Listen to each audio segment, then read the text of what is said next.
before having some drinks, who approaches Karmelo and his cameraman, I assume, the guy who was filming him. And while Metcalf and Anthony are talking, the man approaches Karmelo and his cameraman and speaks rudely to the cameraman, and Karmelo confronts him about that. When I say confront him, he says, "You don't have to speak to us like that." Well, actually, he said you don't have to speak to him like that. You can talk to me like that, but don't speak to him like that. He's just doing his job. Take a look. Tell me who you think is in a video and what do you see happening?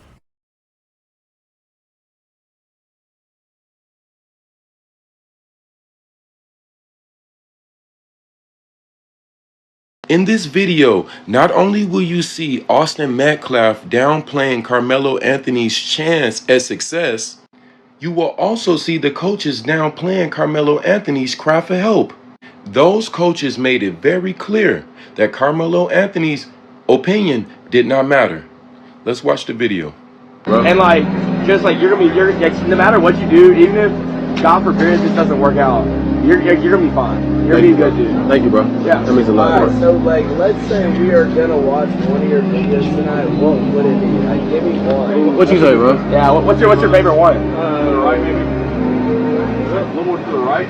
See the TV at least.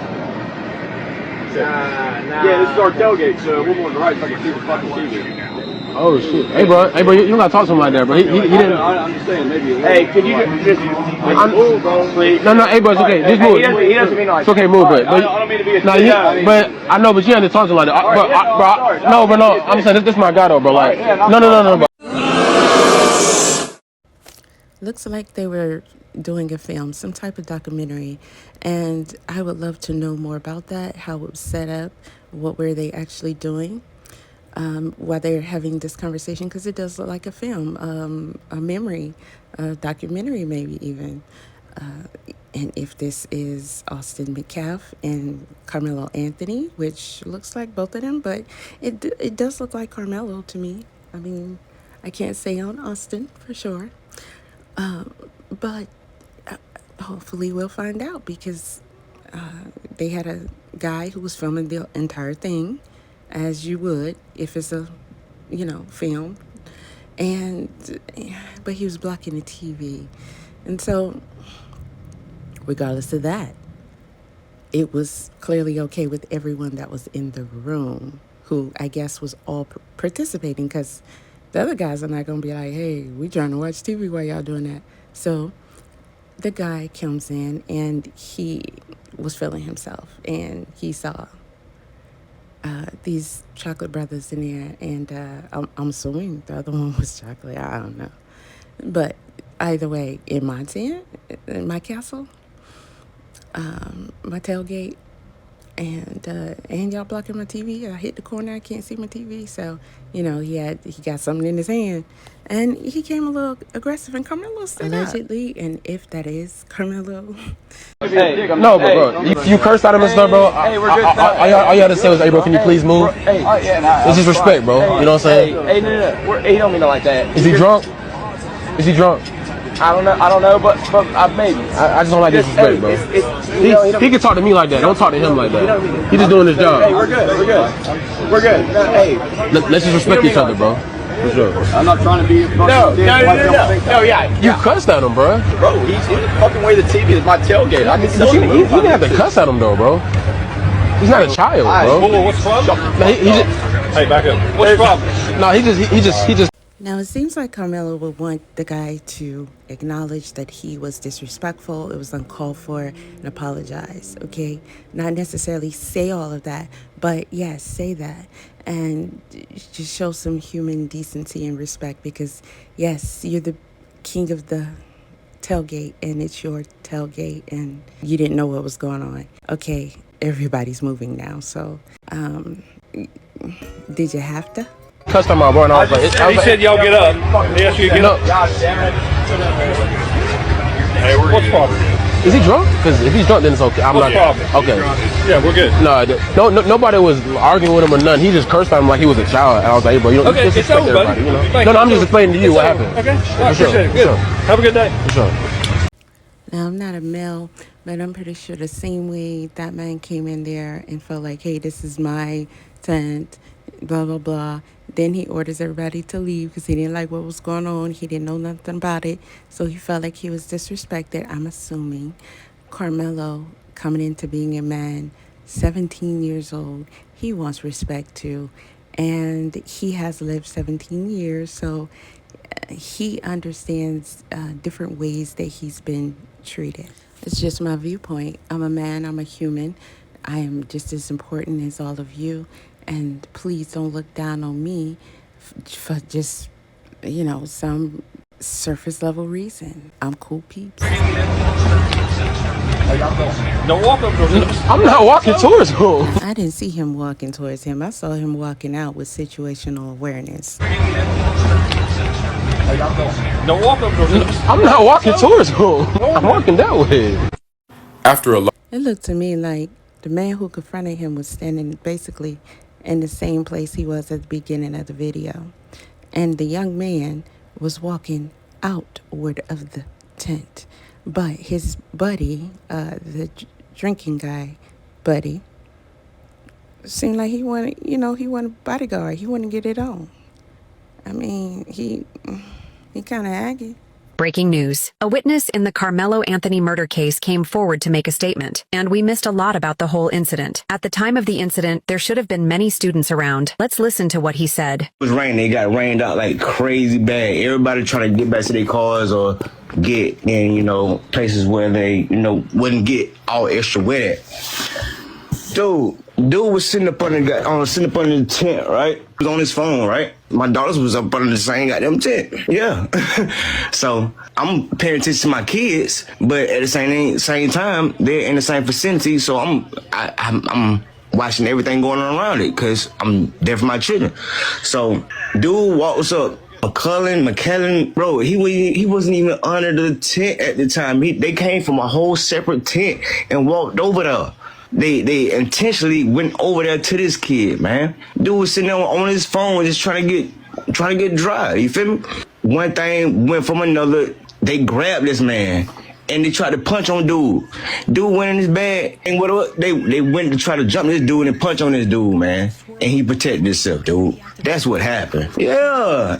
It wasn't just one. It was both of them, bro. Austin, that dude that got unalive, and his brother physically went over there to intentionally. It's not to the point that he brought a knife. For one, it wasn't on school property. The school is at least 5 to 10 miles away. For one, it wasn't on school property. The school is at least 5 to 10 miles away. For one, it wasn't on school property. The school is at least 5 to 10 miles away. It was community track meet, bruh. It wasn't a school track meet. It was community track meet, bruh. It wasn't a school track meet. Can you tell me a little bit more about Austin, about, his personality? Austin was a leader. He led the football team. He was voted team MVP by his players and coaches. What was his position? He played linebacker. Him and his brother both play linebacker. He played inside. His brother plays outside. We were so fortunate this past weekend that me, Hunter, and Austin, we grew up hunting together, and we had matter of fact, the ranch we own, the lease was not renewed, so we could never hunt there again, and we went there for the last weekend. And he said, "Dad, I've never shot a pig before. I want to get a pig this weekend." I said, "Okay." Lord and behold, it's a heck of a story, but he shot his first pig this weekend. And we all talked, me, him, and Hunter both, we all talked about these are memories that you take forever.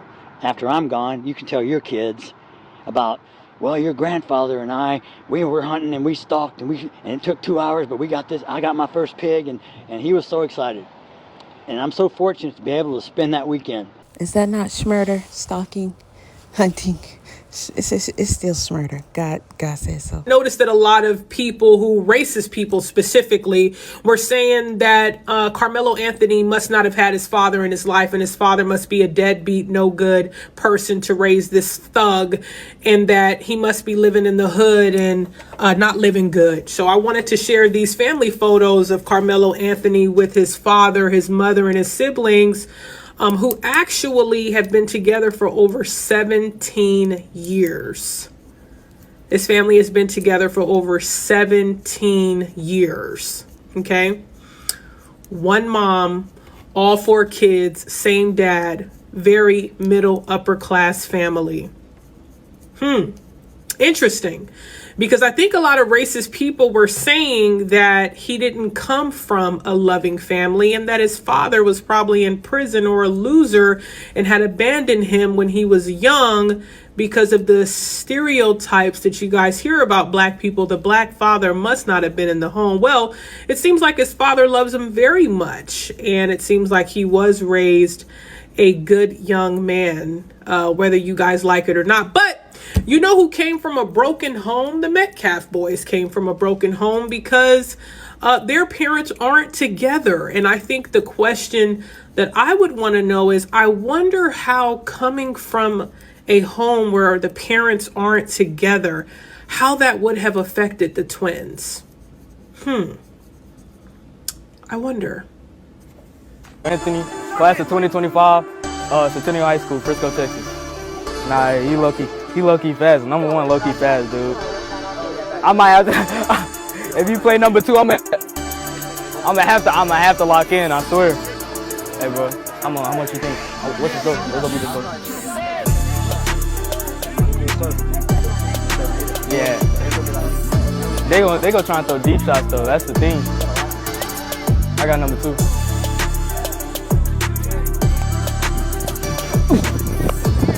Son, you not open, bro. Shut up. You not open.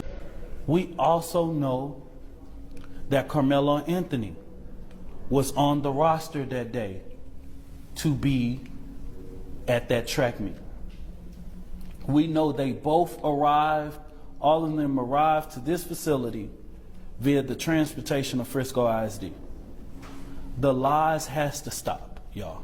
But for you white people out there, let me holler at y'all real quick. I've heard that there's been so many angry Euros about the fact that these people were able to put $200,000 together and help defend this young man, Karmelo Anthony, from the justice system because he was defending himself against these 2 fucking bullies or whatever. What I'm more concerned about, how the fuck didn't y'all have a problem when that racist ass motherfucking Daniel Penny murdered Jordan Neely? Y'all got a problem with people getting together, all races of people, black and white, getting together and putting together $200,000 to help defend this young man, Karmelo Anthony, so that he could be able to pay for his legal fees. But you motherfuckers didn't have no problem spending $2.9 million to make sure that this white boy got off Neely. But y'all got a problem with people putting together money for a young man to defend himself from taking the life of somebody who was trying to attack him.